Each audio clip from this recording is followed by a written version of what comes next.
أشهد أن لا إله إلا الله وحده لا شريك له وأشهد أن محمدا عبده ورسوله أما بعد فأعوذ بالله من الشيطان الرجيم بسم الله الرحمن الرحيم الحمد لله رب العالمين الرحمن الرحيم مالك يوم الدين إياك نعبد وإياك نستعين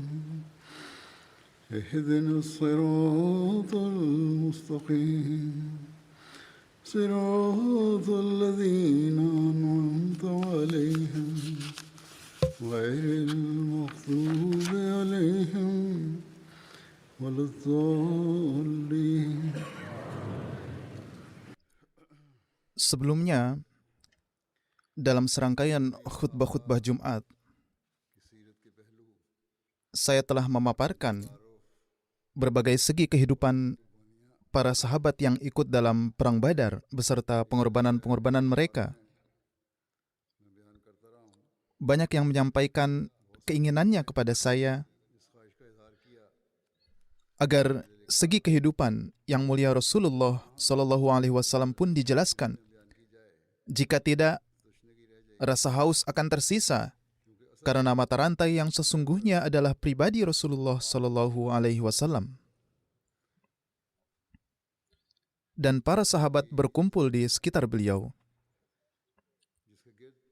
Dengan meraih kedekatan inilah, para sahabat dapat mencapai tingkatan pengorbanan yang tiada bandingannya.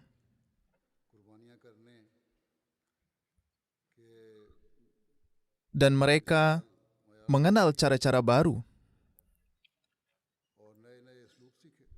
Selain itu, mereka sanggup mencapai standar tinggi, baik dalam menyebarkan tauhid maupun dalam memperlihatkan contoh amalan. Dan hal ini adalah bukti dari kuat qudsi atau kekuatan pensucian yang dimiliki Rasulullah Shallallahu Alaihi Wasallam dan kecintaan khas Allah Ta'ala kepada mereka. Jadi, adalah penting juga menerangkan peri kehidupan Rasulullah Shallallahu Alaihi Wasallam. Beberapa segi dari kehidupan Rasulullah Shallallahu Alaihi Wasallam telah disampaikan di berbagai kesempatan dalam khutbah-khutbah beberapa tahun lalu. Meski demikian, peri kehidupan Rasulullah Shallallahu Alaihi Wasallam adalah sedemikian rupa, di mana tidak akan cukup dalam khutbah yang terbatas. Setiap segi kehidupan beliau sangatlah luas dan tidak akan sanggup dituntaskan walau dalam sejumlah khutbah. Sirat kehidupan beliau ini, insya Allah, akan disampaikan secara berkelanjutan. Bahkan, setiap khutbah maupun pidato akan disertai dengan segi kehidupan beliau Shallallahu Alaihi Wasallam dalam beragam coraknya.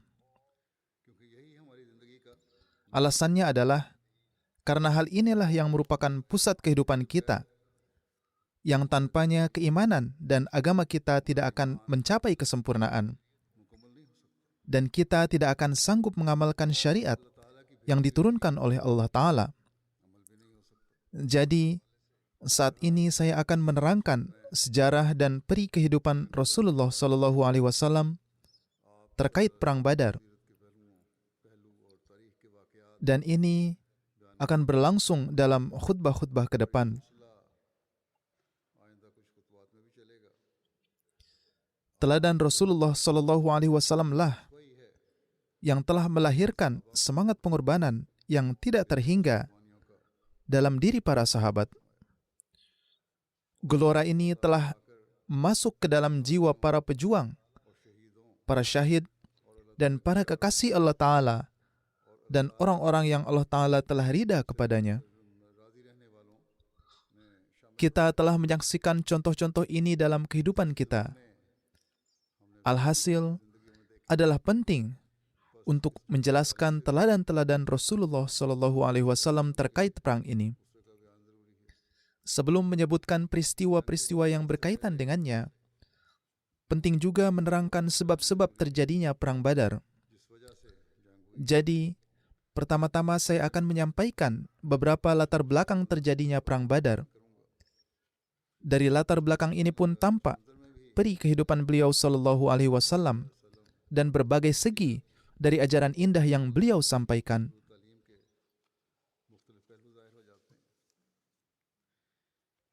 Hazrat Mirza Bashir Ahmad Sahib dalam Sirat Khataman Nabiyyin tentang sebab-sebab terjadinya perang Badar, beliau menulis,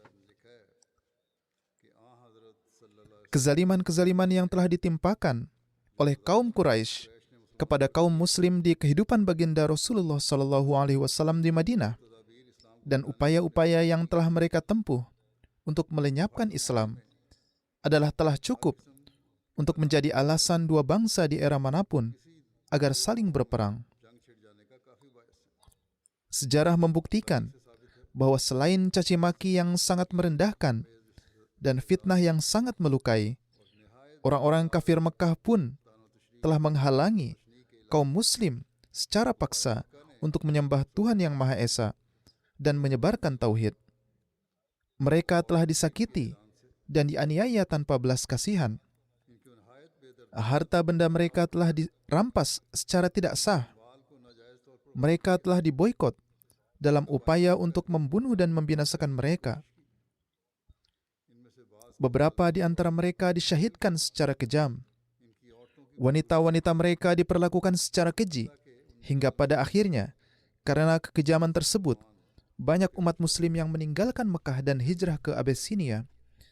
Namun orang-orang Quraisy itu tetap tidak berhenti sampai di sini, dan mereka mengirimkan wakil mereka ke hadapan Raja Najasyi, supaya kaum muslim kembali ke Mekah, lalu mengeluarkannya dari Islam, atau membunuhnya. Kemudian kezaliman yang hebat ditimpakan kepada sang pemimpin dan panutan kaum muslim, yakni Rasulullah SAW, sosok yang lebih dicintai oleh setiap muslim dari nyawa mereka. Beliau mengalami berbagai penderitaan. Para kawanan Quraisy menghujani Rasulullah SAW dengan batu di Taif, hingga tubuh beliau SAW berlumuran darah.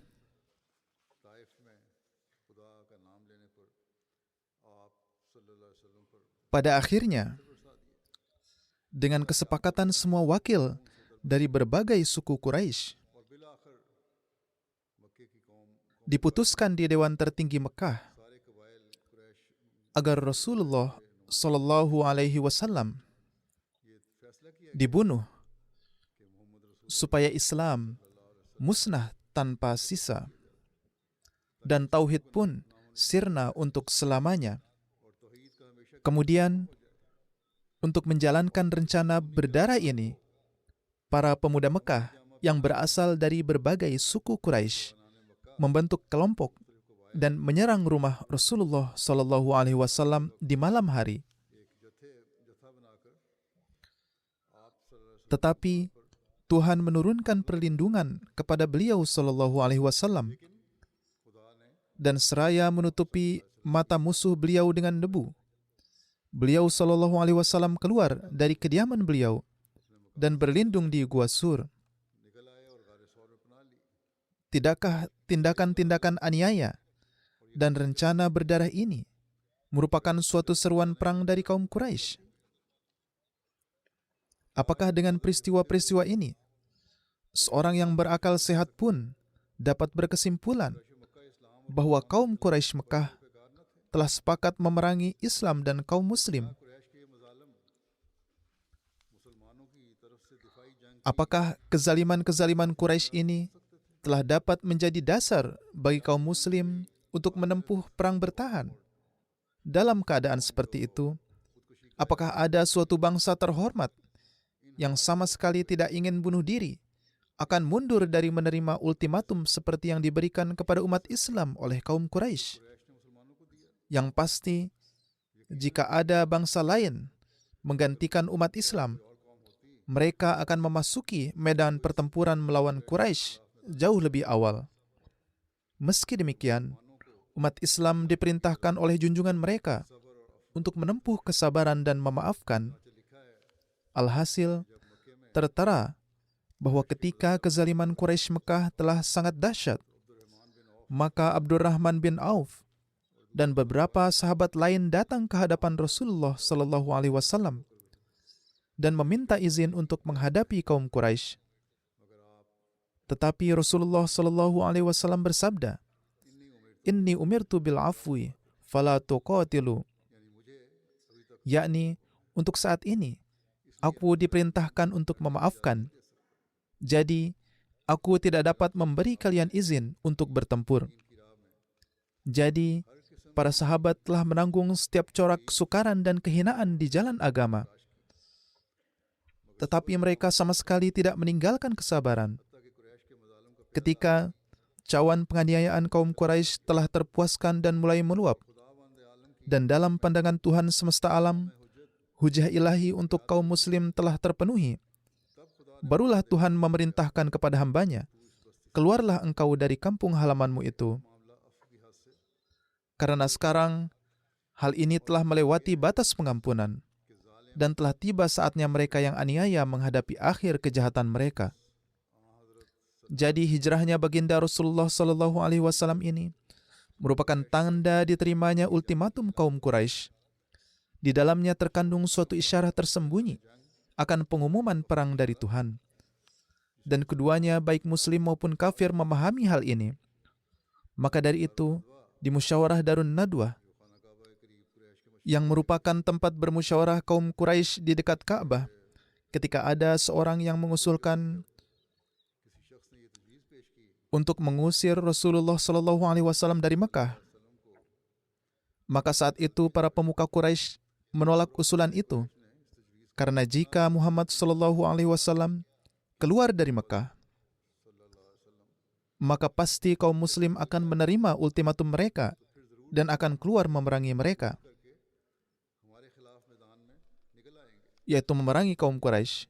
Pada kesempatan baiat kedua di Aqabah, ketika pertanyaan agar Rasulullah SAW hijrah muncul di hadapan kaum Ansar Madinah, mereka segera mengatakan, "Ini berarti bahwa kita harus siap untuk berperang menghadapi seluruh Arab." Ketika Rasulullah SAW meninggalkan Mekah,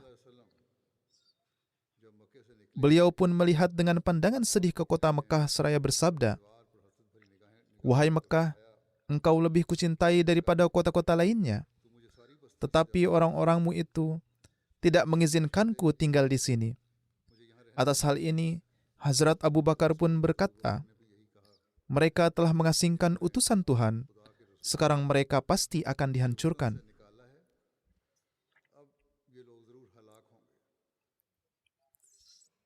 Ringkasnya, selama Rasulullah SAW berada di Mekah, beliau telah menanggung semua jenis penganiayaan.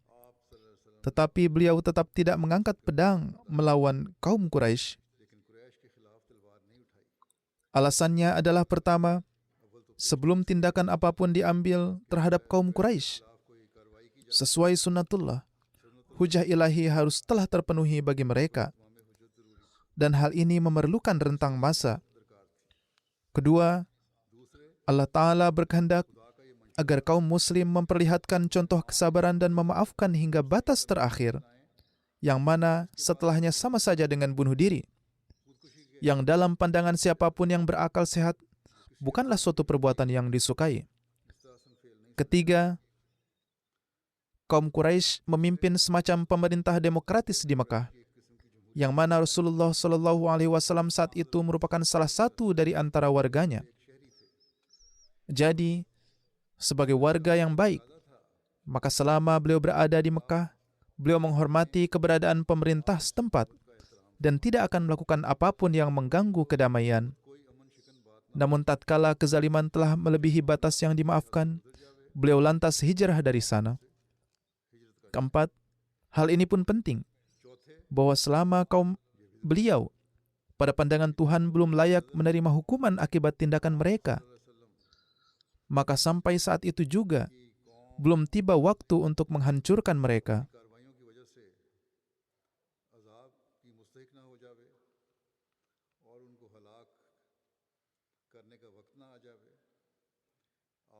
Rasulullah Shallallahu Alaihi Wasallam masih hidup di tengah mereka.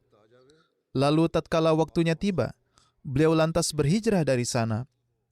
Hal ini karena sesuai sunnah Allah, bahwa selama seorang Nabi Allah tetap berada dalam umatnya, maka selama itu pula umatnya tidak akan terkena azab yang akan menghancurkan mereka.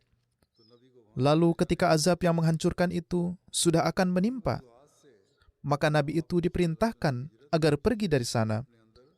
Karena sebab-sebab ini, hijrahnya Rasulullah Shallallahu Alaihi Wasallam mengandung isyarah-isyarah khusus di dalamnya. Namun sangat disayangkan bahwa orang-orang yang aniaya itu tidak menyadari dan semakin bertambah dalam kezaliman mereka.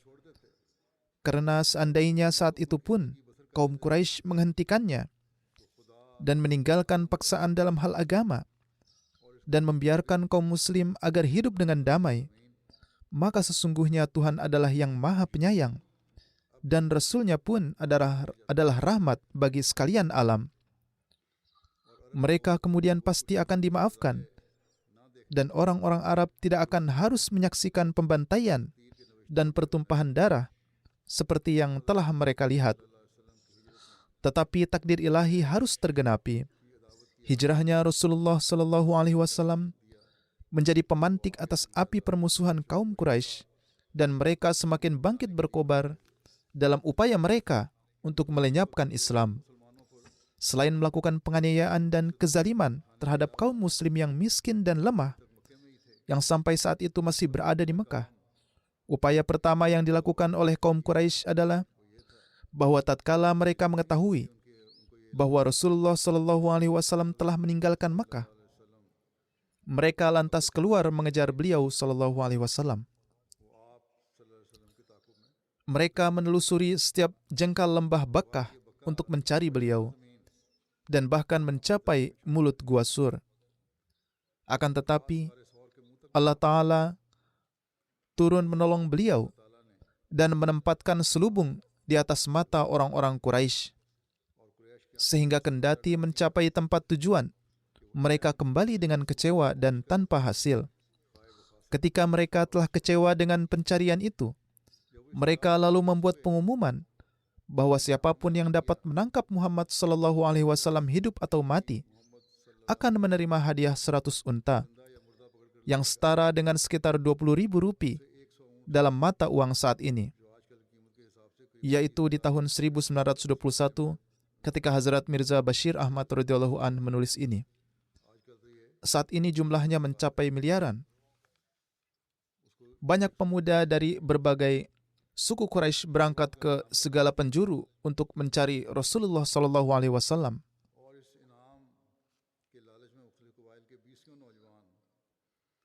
Pengejaran yang dilakukan Surakah bin Malik pun adalah demi mendapat hadiah itu. Tetapi upaya yang ditempuh kaum Quraisy ini pun menghadapi kegagalan. Jika direnungi, satu sebab ini adalah cukup bagi dua bangsa untuk saling berperang, yaitu suatu kaum memasang hadiah bagi yang dapat menangkap pemimpin kaum lain, dan sebaliknya. Maka dari itu, ketika baginda Rasulullah Sallallahu Alaihi Wasallam berhijrah ke Madinah dengan selamat, pemimpin suku Quraisy mengirimkan surat ancaman yang mengerikan kepada kepala suku Madinah, Abdullah bin Ubay bin Sulul, dan para sahabatnya yang berbunyi, "Kalian telah memberikan perlindungan kepada orang kami, yaitu Muhammad Sallallahu Alaihi Wasallam, yang kami bersumpah atas nama Allah bahwa kalian harus meninggalkannya atau menyatakan perang terhadapnya, atau paling tidak mengasingkannya dari kota kalian. Jika tidak, kami pasti akan mengumpulkan seluruh pasukan kami dan menyerang kalian. dan kami akan membunuh laki-lakimu dan mengambil perempuanmu menjadi milik kami sendiri dan menjadikan mereka halal bagi kami sendiri. Ketika Abdullah bin Ubay bin Sulul dan para sahabat yang musyrik menerima surat ini, mereka berkumpul untuk berperang melawan Nabi SAW. Ketika Nabi suci SAW mengetahui hal ini, beliau mendatanginya dan bersabda, Anda dapat menganggap ancaman yang diberikan kepada Anda oleh Quraisy sebagai ancaman besar, namun mereka tidak dapat membahayakan Anda lebih dari kerugian yang akan Anda timpakan pada diri Anda sendiri. Apakah kalian akan berperang melawan anak dan kerabat saudara sendiri? Ketika orang-orang Yahudi mendengar hal ini dari Rasulullah SAW, banyak dari mereka yang telah masuk Islam pun berpencar dan meninggalkan beliau. Demikian pula, kaum Quraisy Mekah mulai mengunjungi suku-suku Arab untuk menghasut mereka agar melawan kaum Muslim.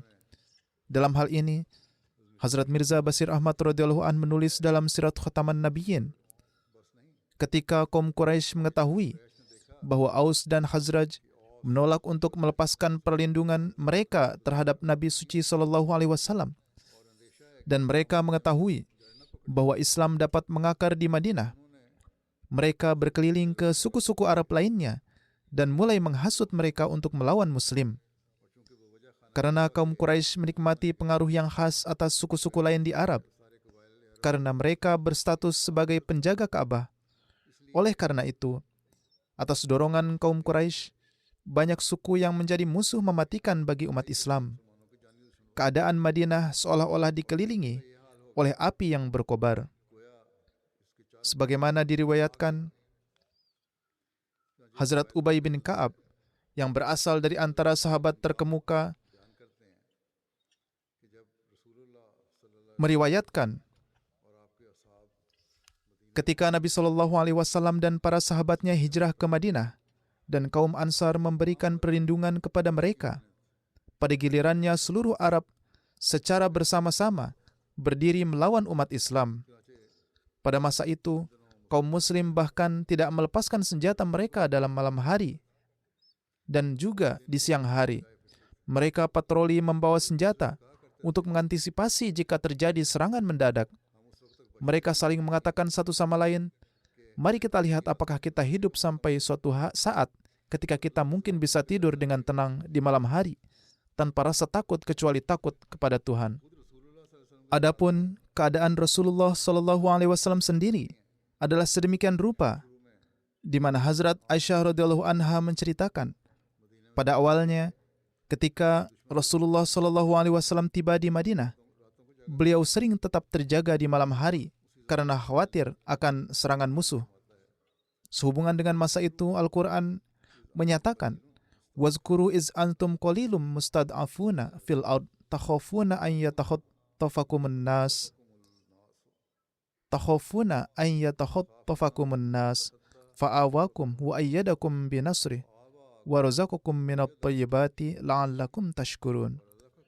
Wahai umat Islam, dan ingatlah ketika kamu masih sedikit, dipandang lemah di muka bumi, dan kamu merasa takut manusia akan merenggutmu, tetapi Dia memberikanmu tempat berlindung dan memperkuatmu dengan pertolongannya, serta memberimu rezeki dari yang baik supaya kamu bersyukur.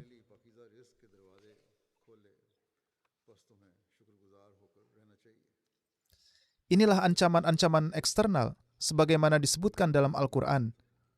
Bahkan keadaan internal di Madinah tidak selalu menguntungkan, seperti yang ditulis oleh Hazrat Mirza Bashir Ahmad radhiyallahu an. Bahkan di Madinah, keadaannya sampai saat ini, yaitu sebagian besar dari kalangan Aus dan Khazraj masih teguh di atas kemusyrikan. Meskipun mereka ternyata bersama saudara dan kerabat mereka, tetapi dalam keadaan seperti itu, bagaimana seorang musyrik bisa dipercaya? Kedua, adalah orang-orang munafik yang pada awalnya telah menerima Islam, tetapi secara rahasia mereka adalah musuh Islam, dan kehadiran mereka di Madinah menimbulkan kemungkinan yang mengancam. Ketiga, adalah orang-orang Yahudi yang meskipun ada perjanjian dengan mereka, tetapi bagi orang-orang Yahudi ini, nilai perjanjian itu tidak berarti apa-apa. Oleh karena itu, dengan demikian, ada unsur-unsur semacam itu bahkan di Madinah sendiri, yang tidak kurang dari gudang amunisi tersembunyi melawan kaum muslimin. Percikan kecil dari suku-suku Arab sudah cukup untuk membakar amunisi ini dan menghancurkan kaum muslim Madinah dengan satu ledakan saja. Pada saat yang rentan ini, di mana waktu yang lebih kritis belum pernah terjadi pada umat Islam sebelumnya, wahyu ilahi diturunkan kepada Nabi suci sallallahu alaihi wasallam yang menyatakan bahwa sekarang beliau juga harus mengangkat pedang melawan orang-orang kafir ini yang telah memasuki medan pertempuran untuk melawan beliau dengan pedang di tangan. Semata-mata didasari oleh kezaliman dan tirani, dengan begitu jihad dengan pedang diumumkan. Ayat Al-Quran pertama tentang jihad dengan pedang diturunkan kepada Nabi SAW pada 12 Safar 2 Hijriah atau 15 Agustus 623 Masehi. Periode sekitar 1 tahun telah berlalu sejak kedatangan Nabi suci SAW ke Madinah. Tanggal dari ayat tersebut sesuai dengan penelitian yang dilakukan oleh Hazrat Mirza Bashir Ahmad radhiyallahu an. Karena tercatat dalam kaitannya dengan ayat ini bahwa sebagian diturunkan di Mekah, sementara yang lain di Madinah. Bagaimanapun, ada riwayat yang berbeda sehubungan dengan turunnya ayat ini. Tercatat juga bahwa ayat ini diturunkan selama hijrah karena tidak lama setelah tiba di Madinah, Nabi suci SAW memerintahkan untuk menghentikan kafilah Quraisy di daerah sekitar Madinah dan mulai mengirimkan pasukan bersenjata untuk berbagai pertahanan. Alhasil, apakah ayat ini diturunkan pada awal hijrah atau mungkin setahun kemudian? Namun itu merupakan izin yang diberikan untuk pertama kalinya guna menjawab mereka yang berperang melawan agama. Dan itu hanya setelah Nabi SAW terlepas dari pemerintahan yang sebelumnya tunduk padanya. Seperti yang telah disebutkan, tidak ada perang yang dapat dilakukan selama berada di bawah suatu pemerintahan.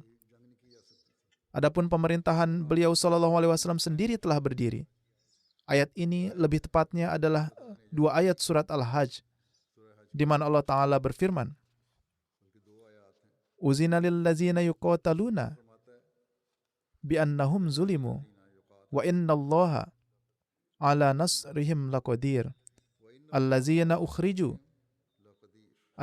ukhriju min diyarihim bighairi haqqin illa an yaqulu rabbunallah walaula daf'ullahin nasa ba'duhum li ba'din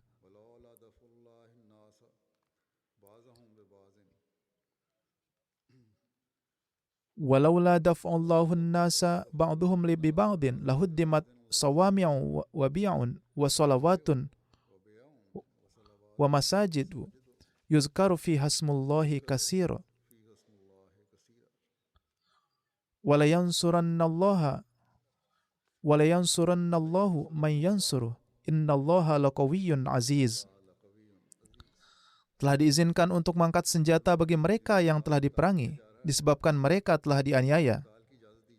Dan sesungguhnya Allah berkuasa menolong mereka. Orang-orang yang telah diusir dari rumah-rumah mereka tanpa hak, hanya karena mereka berkata, Tuhan kami ialah Allah.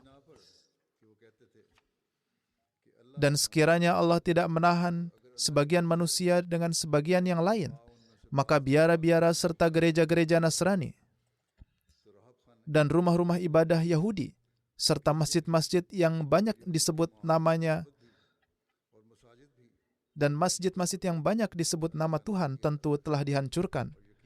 Dan pasti Allah akan menolong siapapun yang menolong agamanya. Sesungguhnya Allah Maha Kuasa, Maha Perkasa. Artinya, di sini semua agama dilindungi karena nama semua tempat ibadah disebutkan. Setelah jihad diwajibkan, Nabi suci SAW awalnya menggunakan 4 strategi untuk melindungi umat Islam dari kejahatan kaum kafir. Dalam hal ini, Hazrat Mirza Bashir Ahmad radhiyallahu an telah menyebutkan 4 strategi ini, seperti yang beliau nyatakan. Pertama, Nabi suci SAW mulai melakukan perjalanan ke suku-suku terdekat dan membuat perjanjian damai dengan mereka, sehingga wilayah sekitar Madinah akan bebas dari ancaman. Dalam hal ini, Nabi suci SAW memberikan perhatian khusus kepada suku-suku yang terletak dekat dengan jalur perdagangan Suriah dari suku Quraisy, seperti yang mungkin dikumpulkan oleh setiap individu. Suku-suku inilah khususnya yang darinya suku Quraisy Mekah bisa mendapatkan keuntungan paling besar melawan umat Islam, dan yang permusuhannya bisa mengakibatkan ancaman besar bagi umat Islam. Kedua, Nabi suci SAW mulai mengirimkan kompi-kompi kecil untuk mendapatkan informasi intelijen dari arah yang berbeda dari Madinah, sehingga beliau tetap dapat mengetahui pergerakan kaum Quraisy dan sekutu mereka. Dan kaum Quraisy juga memahami bahwa umat Islam tidak lalai, sehingga dengan cara ini Madinah dapat dilindungi dari bahaya serangan mendadak. Ketiga, kebijaksanaan lain dalam memberangkatkan kelompok-kelompok ini adalah agar umat Islam Mekah yang sekitarnya yang lemah dan miskin dapat menemukan kesempatan dengan cara ini untuk bergabung dengan umat Islam Madinah.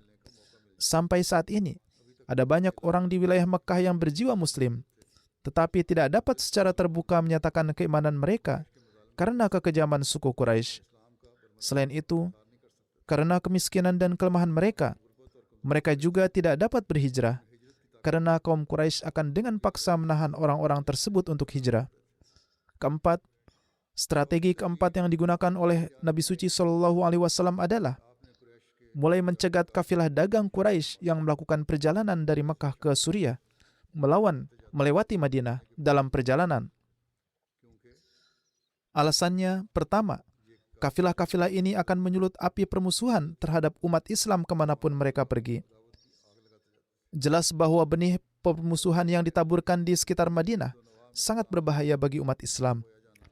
Kedua, kafilah-kafilah ini akan selalu dipersenjatai, dan setiap orang dapat memahami bahwa kafilah-kafilah semacam itu yang lewat begitu dekat dengan Madinah tidaklah kosong dari ancaman bahaya.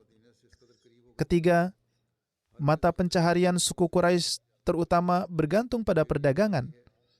Oleh karena itu, dalam keadaan seperti ini, cara yang paling definitif dan efektif untuk menaklukkan kaum Quraisy mengakhiri kekejaman mereka dan mendesak mereka untuk berdamai adalah dengan menghalangi jalur perdagangan mereka.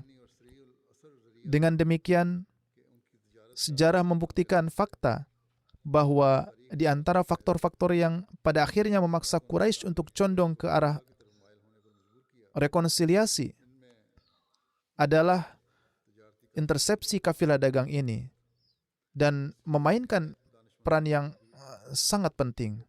Oleh karena itu, ini adalah strategi yang sangat cerdas yang menghasilkan buah kesuksesan pada waktu yang tepat. Keempat, pendapatan kafilah Quraisy ini sebagian besar dihabiskan untuk upaya memusnahkan Islam. Sebaliknya, beberapa kafilah bahkan dikirim dengan tujuan semata-mata agar seluruh keuntungan mereka dapat digunakan untuk melawan kaum muslim. Perdagangan yang dilakukan adalah untuk berperang melawan kaum muslimin.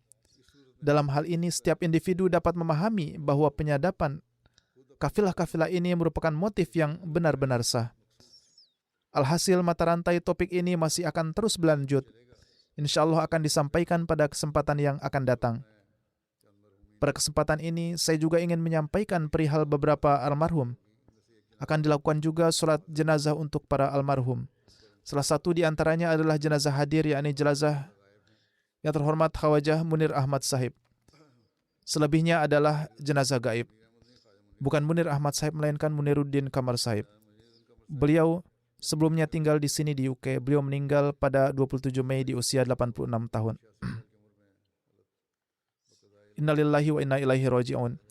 Beliau adalah cucu dari Hazrat Mia Khairuddin Sekhwani, seorang sahabat Hazrat Masih Maud alaihissalam. Ayah beliau bernama Maulana Kamaruddin Sahib juga pernah melihat Hazrat Masih Maud alaihissalam ketika masih kecil.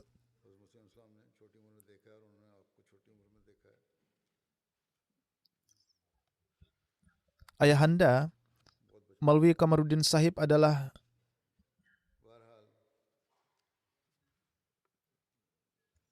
adalah sadar markazi pertama Majlis Khudamul Ahmadiyah.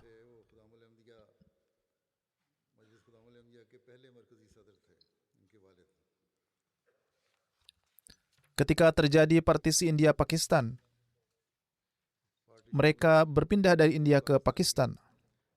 Kemudian Khwaja Muniruddin pergi ke Tanzania, Afrika selama beberapa waktu. Di Rabuah juga beliau mendapat taufik untuk mengkhidmati jemaat dalam kapasitas yang berbeda. Kemudian datang ke Inggris bersama keluarganya pada tahun 1966 dan beliau tinggal di sini di dekat Masjid Fazal. Para orang-orang tua mengenal beliau. Pada masa Khalifah keempat, beliau mendapat taufik untuk mengumandangkan azan secara rutin pada saat Jumat untuk waktu yang lama. Almarhum juga mendapat taufik menjabat sebagai ketua jemaat lokal Masjid Fazal London dan Putney. Setelah pensiun pada tahun 1995, beliau mewakafkan hidup beliau dan selama 29 tahun terakhir mendapatkan taufik untuk berkhidmat secara sukarela di kantor wakalat tafsir, kemudian di kantor private secretary. Sehari sebelum meninggal, beliau tetap bekerja di kantor hingga menjelang sholat zuhur, kemudian pulang ke rumah setelah sholat. Beliau adalah sosok yang disiplin, melaksanakan sholat 5 waktu, sangat pendiam, penyayang, ramah, baik, dan tulus serta setia. Almarhum juga seorang musi. Selain istri, beliau meninggalkan 2 putra dan putri serta banyak cucu dan cicit. Beliau juga adalah paman dari Amir Sahib UK. Semoga Allah Ta'ala memberikan ampunan dan rahmatnya dan mengangkat derajat beliau. Kita akan melaksanakan sholat jenazah hadir untuk beliau insyaAllah. Yang lainnya adalah jenazah gaib. Salah satunya adalah Dr. Mirza Mubashir Ahmad, yang merupakan cucu Hazrat Muslih Maud radhiyallahu an dari pihak ayah dan putra Dr. Mirza Munawar Ahmad dan Nyonya Mahmudah Begum, serta cucu Hazrat Nawab Mubarakah Begum dari pihak ibu. Beliau juga wafat beberapa hari yang lalu di usia 79 tahun. Innalillahi wa inna ilaihi raji'un. Dengan karunia Allah Ta'ala, beliau adalah seorang musi. Beliau menempuh pendidikan dasar beliau di Rabuah. Kemudian beliau meraih MBBS dari King Edward Medical College Lahore. Kemudian beliau bekerja di Rumah Sakit Rabuah untuk beberapa lama. Lalu beliau datang ke UK untuk menempuh pendidikan. Dan beliau lulus pasca sarjana pada tahun 1970 di Royal College of Surgeons, Edinburgh, dan meraih gelar FSCS. Kemudian beliau mewakafkan diri dan pulang.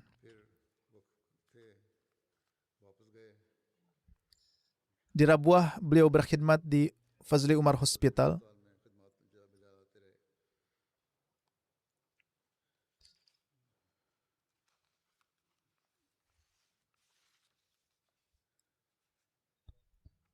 Beliau mendapat taufik berkhidmat kurang lebih selama 50 tahun di Fazli Umar Hospital. Beliau merupakan yang paling lama berkhidmat di antara para dokter Waqifin Zindagi yang bekerja di bawah Nusrat Jahan. Mungkin yang lebih lama dari beliau adalah Dr. Mirza Munawar.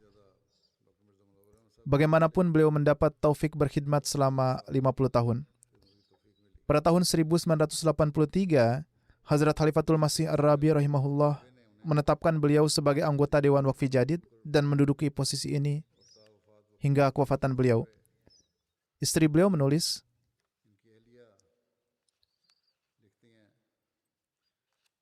beliau menghormati kerabatnya dan menjaga kerabatnya, baik kedua orang tua, saudara-saudara, kerabat, kedua orang tua dan kerabat saya, singkatnya dengan semua orang.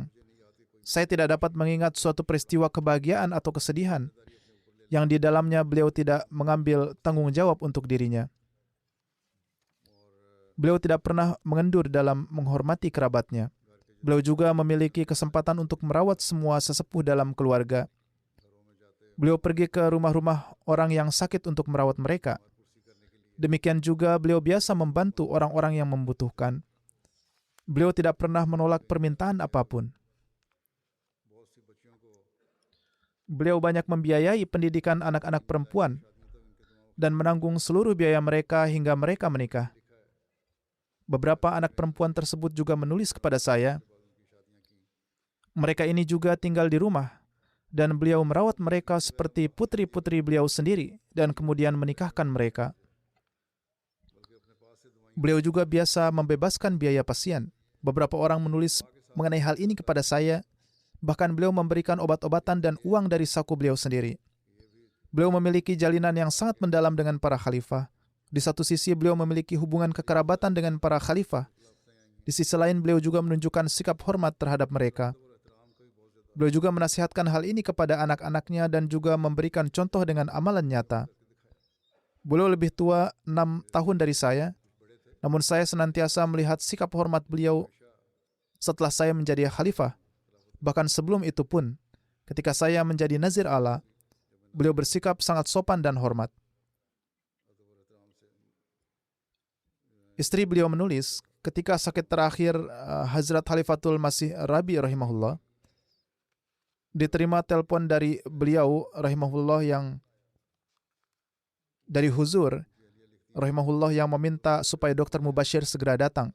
Setelah mendengar ini, beliau segera pergi pada malam hari dan tinggal di sana hingga kewafatan Hazrat Khalifatul Masih Rabi rahimahullah. Hazrat Khalifatul Masih Rabi bersabda pada saat kewafatan Hazrat Asifah Begum bahwa Mubashir datang menjemput saya di dekat lift. Segera setelah melihat Mubashir, saya mengerti bahwa istri saya telah wafat. Karena saya tahu bahwa kondisi kesehatannya begitu memburuk. Sehingga Mubashir tidak akan meninggalkannya sendirian. Bahkan selama Hazrat Khalifatul Masih Rabi rahimahullah sakit, beliau pulang pergi ke Inggris untuk memberikan pengobatan. Hazrat Khalifatul Masih Rabi rahimahullah pun pada satu kesempatan menyebutkan jasa-jasa beliau selama beliau sakit. Istri beliau menulis bahwa suatu kali disampaikan sebuah aduan yang keliru berkenaan dengan diri beliau dan satu komite dibuat untuk menyelidiki aduan tersebut. Ketika itu pun beliau menghormati khilafat dan nizam serta tidak memperlihatkan sikap yang tidak sepatutnya. Komite tersebut lalu melakukan penyelidikan menyeluruh dan menyatakan beliau tidak bersalah dalam kasus tersebut. Putra beliau menulis bahwa beberapa penentang dari Chiniot dan sekitarnya juga biasa datang secara diam-diam ke rumah untuk berobat dan banyak non-Ahmadi yang menjadi pasien beliau. Beliau mengobati banyak orang di daerah tersebut sehingga banyak orang mengenal Rabwah dan rumah sakit di daerah itu.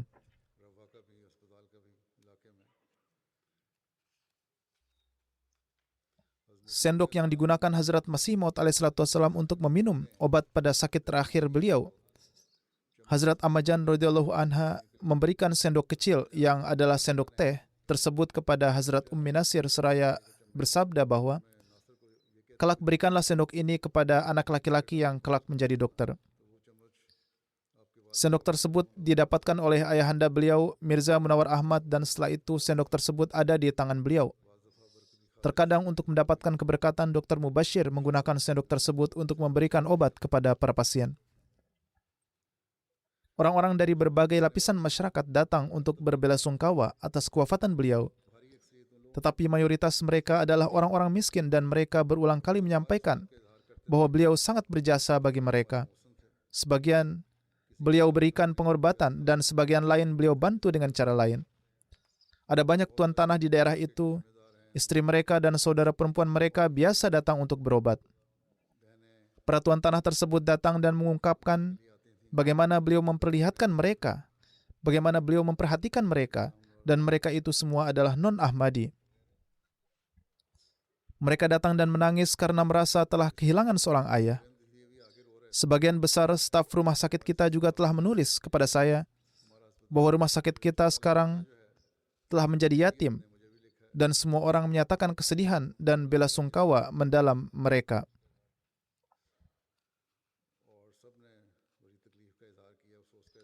Singkat kata, beliau menjalin hubungan dengan setiap kalangan dan memperhatikan orang-orang miskin. Hazrat Rasulullah SAW bersabda bahwa jika seseorang dipuji pada prosesi pemakamannya, surga dijamin untuknya. Semoga beliau pun menjadi penggenapan darinya. Dr. Mirza Sultan Ahmad mengatakan, sepengetahuan saya, di jemaat, beliau mendapatkan kehormatan sebagai dokter yang telah memberikan perkhidmatan paling banyak. Saya sudah menyampaikan ini sebelumnya. Beliau lebih lanjut menulis, pada masa beliau mulai bekerja, di masa itu tidak ada asisten atau pembantu. Beliau harus menutup, membuka, memanggil pasiennya, dan melakukan tugas-tugas lain sendirian. Beliau juga harus mengelola ruang operasi sendiri. Tidak ada ahli anestesi, jadi beliau juga harus mengurus sendiri tugas tersebut. Kemudian, beliau secara bertahap melatih staf beliau sehingga rumah sakit tersebut menjadi populer. Ia juga menulis, rasio infeksi juga lebih rendah dari rumah sakit swasta lainnya. Sebagian besar pasien keluar dari rumah sakit setelah berhasil dirawat.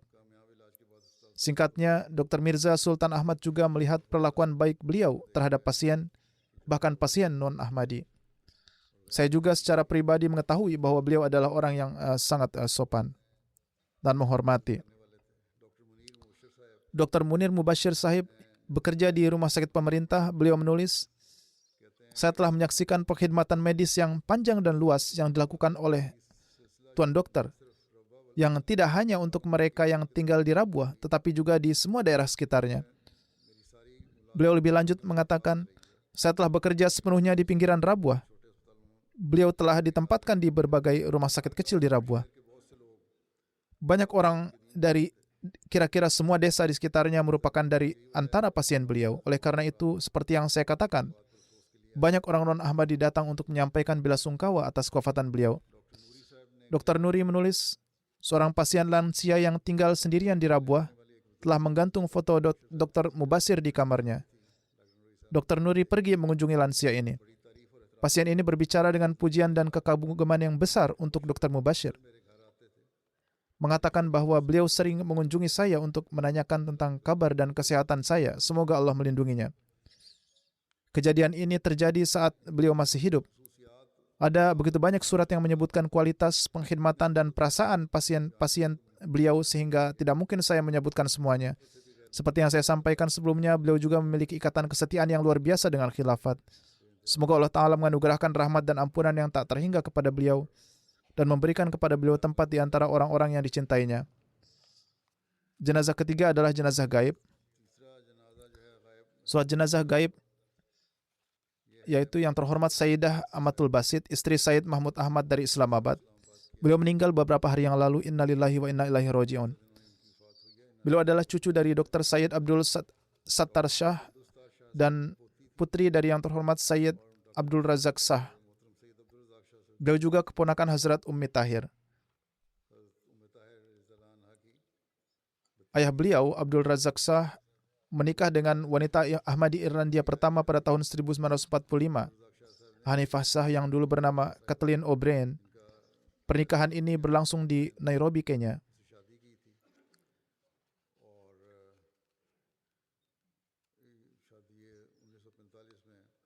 Ibunya kemudian datang ke Pakistan sementara ayahnya, Shah Sahib, ditempatkan di Sindh. Di sana beliau memberikan pengorbanan yang besar meski berasal dari Irlandia.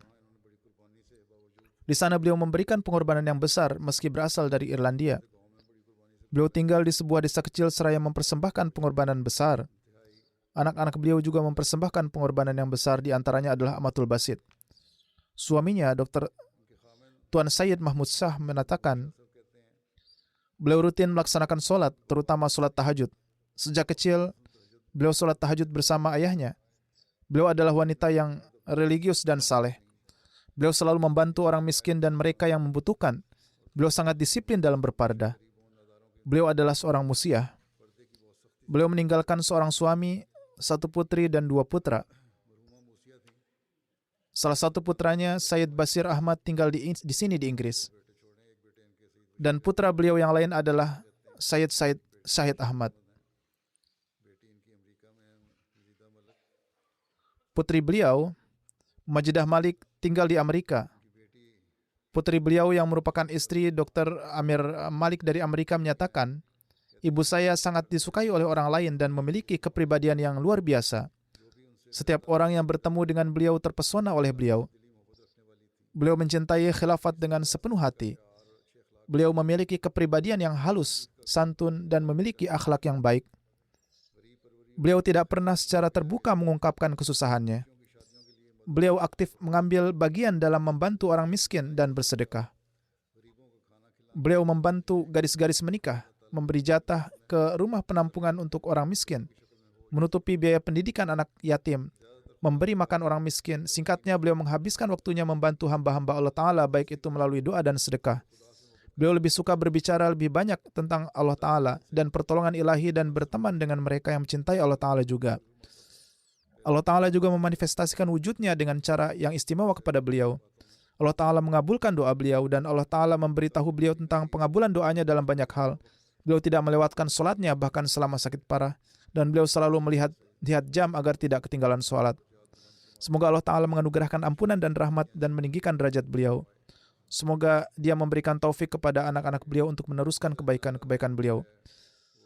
Jenazah ketiga adalah yang terhormat Tuan Syarif Ahmad Bandishah. Beliau adalah Ketua Jemaat Cak nomor 261 Arabad Wali, Faisalabad, Pakistan.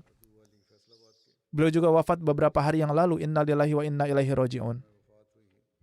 Putra beliau Rahmatullah Bandishah, yang merupakan mubalik, menulis, kakek saya baru berusia 2-3 bulan ketika orang tua dan kerabat dekatnya meninggal dunia selama wabah di masa Hazrat Masih Maud alaihissalatu wassalam.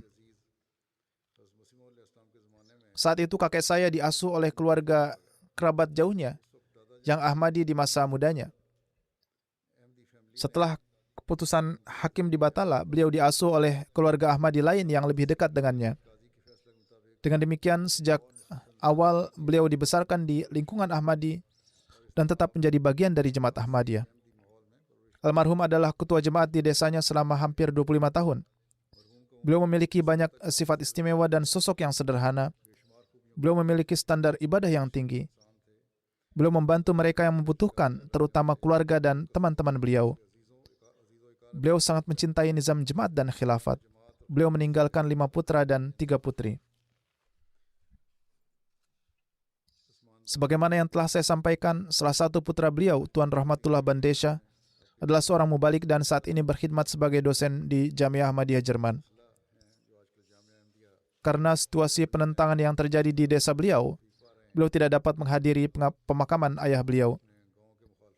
Semoga Allah Ta'ala menganugerahkan ampunan dan rahmat kepada almarhum dan mengangkat derajat almarhum.